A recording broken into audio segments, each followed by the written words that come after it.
Abakinnyi ba Rayon Sport baraye banze gukomera amashyi abafana b'ikipe nk'uko byari bisanzwe iyo umukino urangiye, niko byagendaga muri rusange. Ubusanzwe umuco wa Rayon Sport iyo umukino urangiye iyi kipe isanga abafana bayo bagakoma amashyi nk'igikorwa cyo kwiyumvanamo n'umubano mwiza hagati yabo y'aba bakinnyi n'abafana muri rusange. Ariko iri joro ntibyabaye.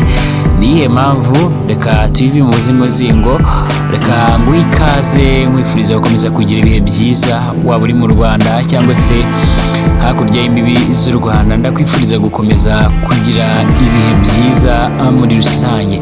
Abakinnyi ba Rayon Sport baraye bakoze igisa nko kwihimura ku bafana babo.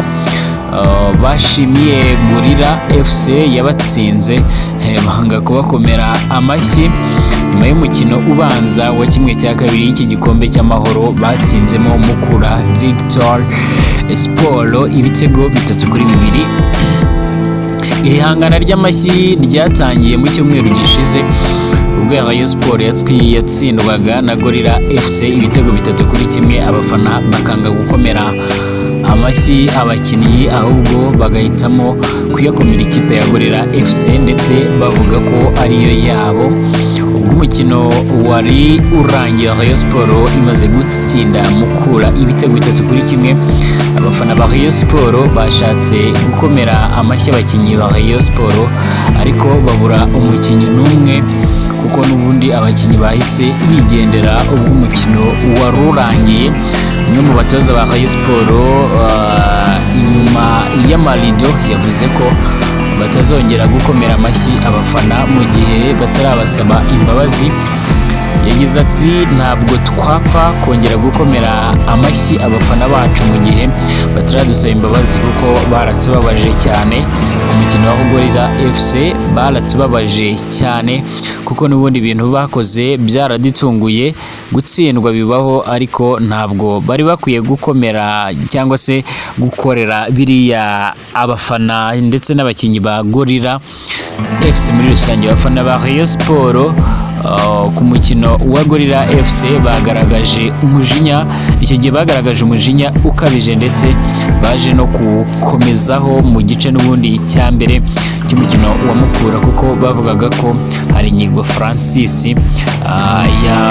yabaviriye bifuzaga ko yabavira mu ikipe ariko n'ubundi ibintu bikomeza kuba bibi. Ariko ku munsi w'ejo batanze ibyishimo, basinze ikipe ya Mukura hariya mu ntara y'Amajyepfo ibitego bigera kuri 3-1. Rwakakorode umutoza wungirije arimo kugarura Ndizeye warimo kwegera abafana ku munsi w'ejo. Abafana nk'uko byari bisanzwe ntabwo bakomewe amashyi. Abafana bagerageje gukomera amashyi abakinnyi ariko babireka ko bafite umujinya w'ibyo bakoze ku mukino wa Gorilla FC. Reka nkomeze bifuriza ibihe byiza, bifuriza gukomeza kugira ibihe byiza. Nkwibutsa ngo niba ari ubwa mbere udusuye ndakwibutsa gukanda subscribe kugira ngo utazajya ucikwa n'amakuru yacu agiye atandukanye abagezweho abari gutrendinga hirya no hino mu isi. Ni ikipe ya Rayon Sport imeze neza muri iyi minsi, ariko ku rundi ruhande ujye kureba ugasanga uyu munsi uhagaze neza ariko ejo nta kigenda cyayo, bayitsinze bayandagaje. Ariko ku munsi w'ejo mu ntara y'Amajyepfo yihereranye ikipe ya Mukura irayiniga kabisa, itera ibitego 3-1. Ni mu gihe ari umukino wari witabiriwe na wa mukecuru ufana ikipe ya Mukura bikomeye cyane, nawe yari yimanukiye aravuga ati ngiye gufana iyo ya kipe ya Mukura Victor Sport. Reka rero nkomeze mbifuriza kugubwa neza, mwibutsa gukanda subscribe, ugakanda like, ugatanga igitekerezo, ubundi ugakanda share cyangwa se iyi nkuru zacu ukazisangiza ku nshuti zawe. Komeza kugira ibihe byiza rero kandi amahoro.